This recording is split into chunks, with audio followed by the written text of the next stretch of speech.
roller coaster these past 24 hours, where we all kind of lived in one world where we thought Donald Trump was going to lose in a crushing landslide, and turns out not so much.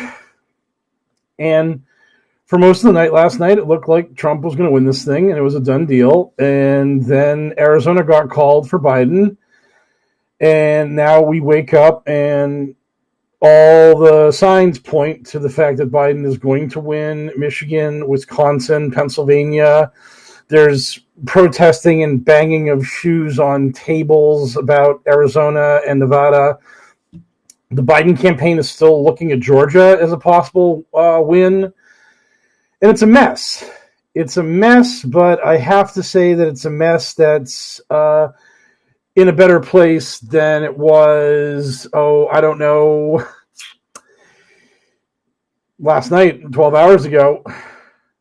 I mean, it's really, really strange what happened, and like trying to understand how the polls got this so wrong, how we are where we are as a nation is this is like one of those times where it's soul searching, because like the New York Times did so much work to try to, and so did lots of other media, to try to whitewash what happened after the 2016 election, where we heard about economic anxiety and other ways to kind of talk about racism and the fact that America is kind of racist. Thank you from Seattle. Glad you're watching.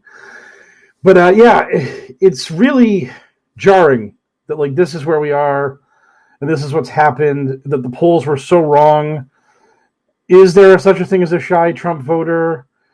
What is polling? What is the methodology of polling? It's all so strange. I mean, it's all so confusing that like this is what we're dealing with. A nail-biter election that, again, for the moment, appears to be heading in the direction of Joe Biden. Republicans are likely to control the Senate, which means we're going to have a divided government, which means Republicans are probably just going to dig in, entrench, refuse to do anything Biden wants in a desperate attempt to make him look bad, and then hope the economy craters, which was totally possible due to COVID and everything else, and that Biden gets blamed for it, and then they can run Tom Cotton or whoever for president in 2024 and keep the crazy crane rolling. But it's really wild. I mean, I just feel like so many people have probably been on the same kind of journey that I was on last night, and just seeing the bad news happening over and over again, finding out that the dream of Florida is a dream that Democrats probably shouldn't have for some reason. It is incredible. It is incredible how Florida is just this tantalizing prize just out of grasp every election. And every time some new thing keeps Florida from going blue. And then you had North Carolina, which was polling great, and last I heard it was the ultimate of long shots that Trump has pretty much won North Carolina. There was the dream of blue Texas, and that didn't materialize. The polling we're seeing now shows that Latinos went heavier for Trump than was ever expected, and that's all you're going to hear about probably for the next few months, and probably even like years, is just how are the Democrats taking Latino votes for granted? Why can't they connect with them? Why can't they relate to them when Republicans are literally angry, clog-banging racists who want to build a wall and kick them out? Like, why can't Democrats offer them an alternative that is palatable to the point where they will accept them? Thank you again from Seattle. I'm big in Seattle. That's good to know. I'm going to have to order a DK Metcalf jersey or a Russell Wilson jersey. Although I've had a friend of mine tell me that only women are allowed to wear quarterback jerseys, that men are not allowed to wear quarterback jerseys. And I don't know if that's a hard and fast rule, but he seems like a pretty knowledgeable guy. He knows how the ethics and morality of football jerseys, and he let me know that my Jimmy Garoppolo jersey was unacceptable. So that was my fashion faux pas, apparently. But basically, you have the night starts, and everyone thinks it's going to go pretty well. And then Miami-Dade comes in really much stronger for Trump than anyone ever imagined. And then Ohio looks good, and then Ohio doesn't go for Biden. Then Iowa looks good, and it doesn't work. And it just keeps happening. It just keeps happening where it looks like Biden's going to get a state, and then it's pulled away from him over and over and over again. And it's really, and it just beats you down. And then at the end of the night, suddenly Arizona goes to Biden, and it's like, oh man, we got hope. It's like it's the Russian is cut from Rocky IV. I mean, it's just that moment where you can see weakness, you can see possibility. And then I just went to bed. I never go to bed before like 2 or 3 in the morning. I actually went to bed at like 1 because I laid in bed from like midnight to 1. I got up every now and then, checked the computer, just couldn't help myself. Needed to just give myself a little more pain. And then when I saw Arizona, I was like, oh man, that's big. And then I relaxed a little. I went to bed, I got some sleep, and now we're here and we're still trapped in abeyance. We're just kind of we're just working hard to see what's actually going to shake out. Good to know. I will absolutely use Alaskan Airlines and wear a jersey, preferably a Seahawks jersey, in order to get the prorated seating discount, as it were. But yeah, seeing Arizona flip and then seeing that Nebraska's second district flipped, it just made my head hurt that of all the things that Donald Trump has done in his 4 years of mismanagement and ineffectiveness as president, the only things that stuck to him were being mean to John McCain and leaving his supporters to freeze at an airport in Nebraska after going there to give a rally speech. And I mean, you just can't wrap your head around it. It's like you have Florida just literally lining the streets with the dead of COVID. You have all of America, economy in tatters because of COVID. You have all this damage, and the American people are like, you know what? We're just gonna put our heads down and we're gonna truck forward with Trump. We're just gonna do it. We're gonna give this guy another bite at the apple. And it's so bizarre. It's so bizarre that this is where we're at. That really we have reached this breaking point of reality in our world, where we have one reality that me and people like me who voted for Joe Biden, we live in that reality, and Trump supporters live in the opposite reality. They live in a reality that is closer to the belief of QAnon than the belief of what real things are going on. I mean, it's just so mind-blowing that you have this kind of thing happen. I was in the casino, and this is in Massachusetts. This is in a blue part of the world. And I was hearing people saying they were giving Trump a mulligan on COVID. That who could have known? Who could have done better? Nobody could have actually have properly and effectively handled this crisis.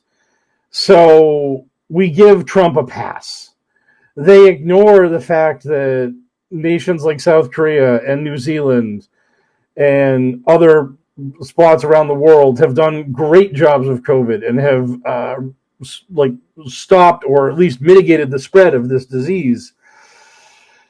And then in the same breath that you'll hear people talking about, oh, how Trump gets a mulligan on COVID, you'll hear people talking about how COVID's just the flu. COVID's no big deal. COVID's fake. COVID's a lie. COVID's caused by 5G. This is what happens when you look at the world through the prism of politics and nothing else. Everything in the world is just your political beliefs. Everything is either for or against Trump, and you have hitched your wagon to Donald Trump, so nothing can unhitch that wagon. You're there. You are with him to the end, period. And so anything that hits him, anything that damages him, is malfeasance by the Democrats. It is actions by the deep state. It's evil. It's an evil thing. And I absolutely, and oh God, devil you know. I got a comment in the chat about someone saying that they took Trump because he's the devil they know over Biden being the devil they don't know. They didn't know the guy that was vice president for 8 years previous to Trump's presidency.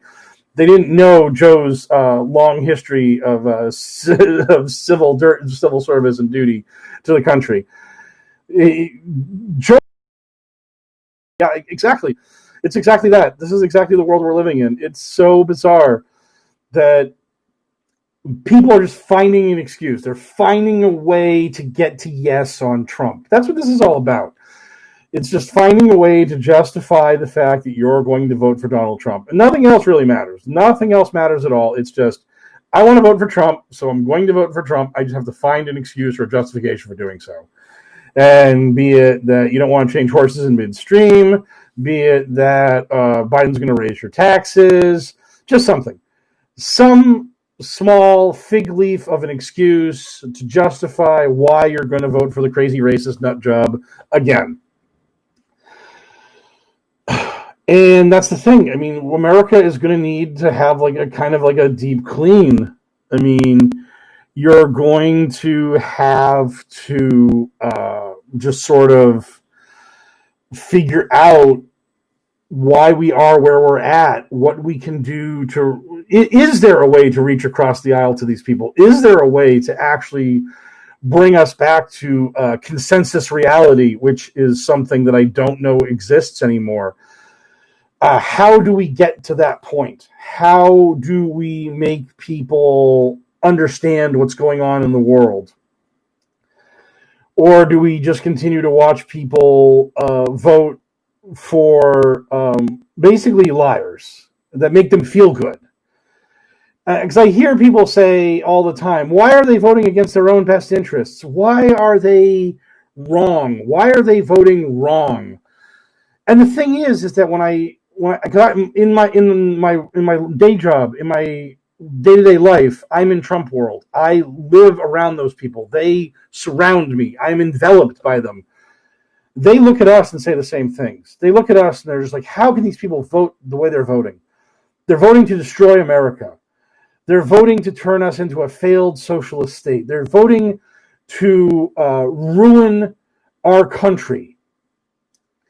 And that's what they believe. They see it and they feel it with every fiber of their being that we're wrong and we are destroying their nation.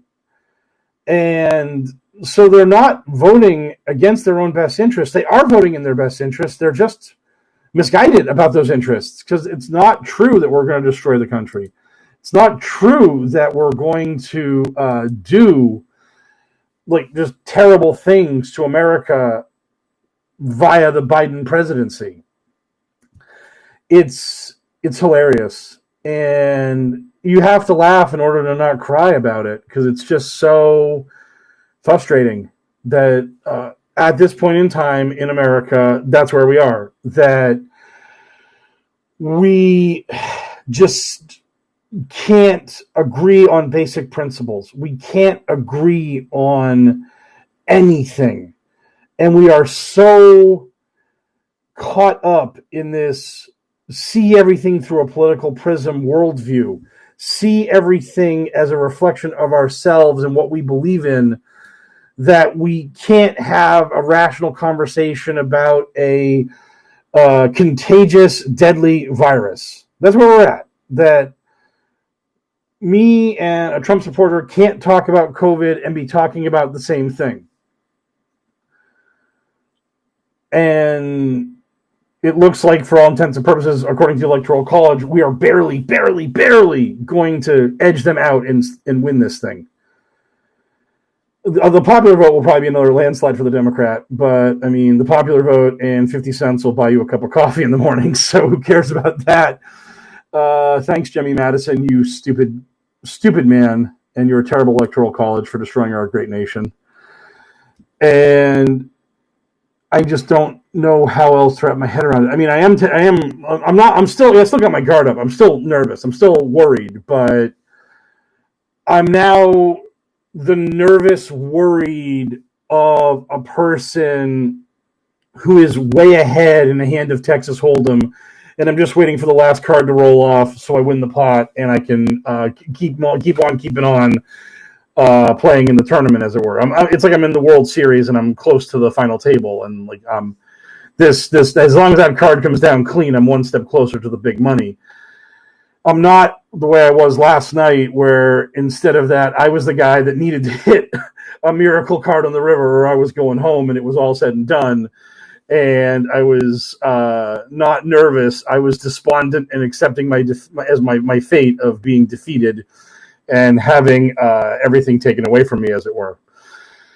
So, yeah, I just wanted to get on here and say all this because I feel like this is something that a lot of people are going through right now, and it's crazy. I mean, the opposite is happening in QAnon world, where they're positive this election is being stolen from Trump, or that Trump is letting them steal it so that he can hit them with the voter fraud afterwards because he set the trap for them. Because it's always a trap with QAnon. That's how they live. It's how they exist. Everything that looks bad for them is actually secretly good for them. It's a coping mechanism. It's really wild.